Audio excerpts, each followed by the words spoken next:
This is Janet Massey with 5720 Padlet, identifying possible sources of information. My topic is identifying possible sources of information, and my grade level is 9. Being able to identify possible sources of information is critical in research. We need to know the places we can go to get definitive answers. Our discussion today is going to include what skills do I need to effectively identify possible sources of information. It is vital as we research to have skills that help us to research more effectively and easily. We don't want to spend hours and hours and hours trying to find information and then find information that does not fit what we're looking for or does not help us produce quality content. The objective for today is that using a wide resource of search options, you as students will identify some possible sources of information. The AASL standard states learners act on information need by identifying possible sources of information.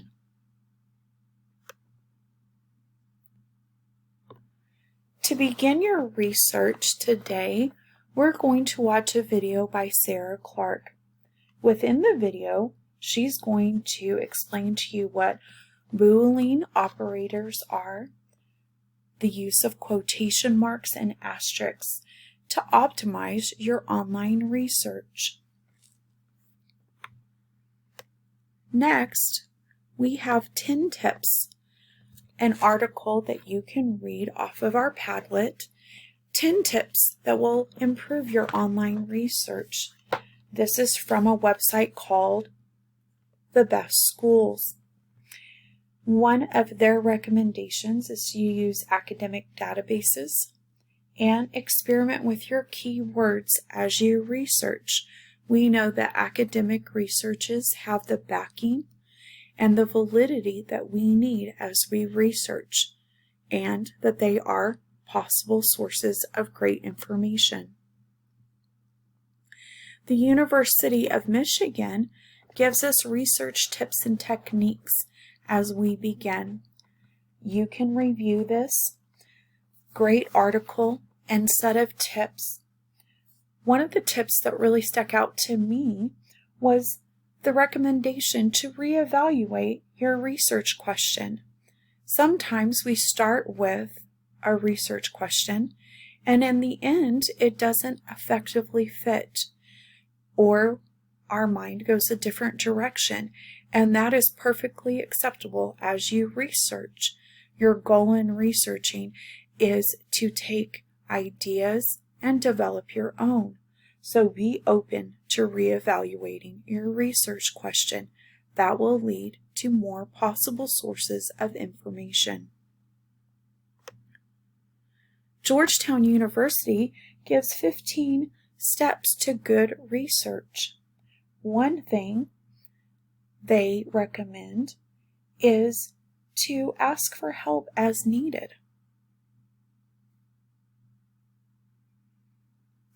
Next, we have search engines. I know everybody here is extremely familiar with Google. Google is one of our most highly searched search engines. Google has come up with this amazing infographic that gives us ideas. Include quotes. Decide if this or that is more important.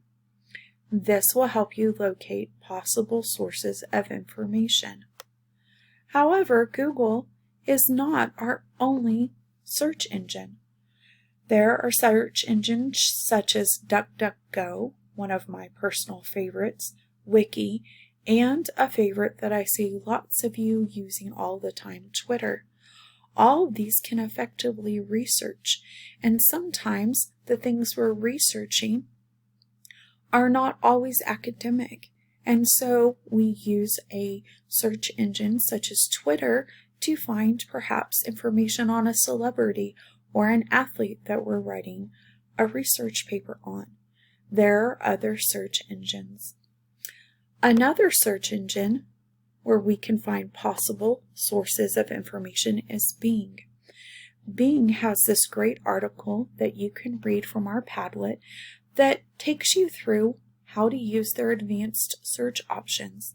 Advanced search options give us a greater depth and spectrum of available sources of information. So, read and see how you can use those advanced search options to your best benefit.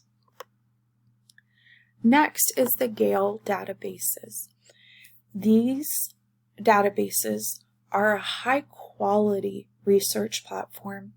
They have vetted or verified their resources. You can have confidence and know that when you research there, that the things are valid and have the backing you need to help you find those possible sources of great information. The last column is our books and ebooks. We have another short video. As we look at books as a possible source of information, we have to know that reading books for research is completely different than reading just a book or, say, a graphic novel. We are looking for specifics. In this video, he talks about looking for relevancy, looking for the things that you need quickly and effectively. You can use your index.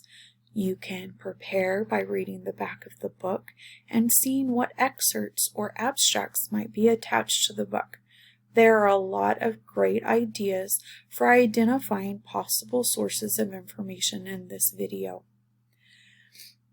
Next, after the video, you can move down to this wonderful article by Justin Doyle. He explains that we mentally prime, actively read, and reflect as we identify possible sources of information in our books. We can find many sources of information, but we have to effectively and efficiently read them. Here we have EBSCOhost. Now, this first article gives us a guide on how to use ebooks, download them, and print them on your EBSCOhost. We have used EBSCOhost to save many things before, so you're familiar with that. But if you wanted to use an ebook that was perhaps available at another library, you're able to download parts of it and use it in your research. The last one we have is another great article that discusses different types of ebooks and how you can utilize them for effective research. There are many things that we can do as we begin our research. We first have to prepare. As we prepare and set a plan in place, then we are not bogged down or overwhelmed by the many resources out there. If you are researching a science subject, you would use a different set of databases than someone who is researching a celebrity.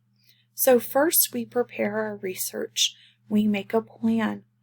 We know our plan, and then we begin our search using the different tools that we have seen in the videos and read in the articles. As we do this, we are able to identify possible sources of information correctly and effectively and optimize our research abilities.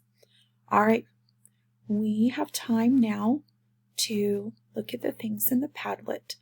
Let's research and let's see what we can find and identify those possible sources of information effectively.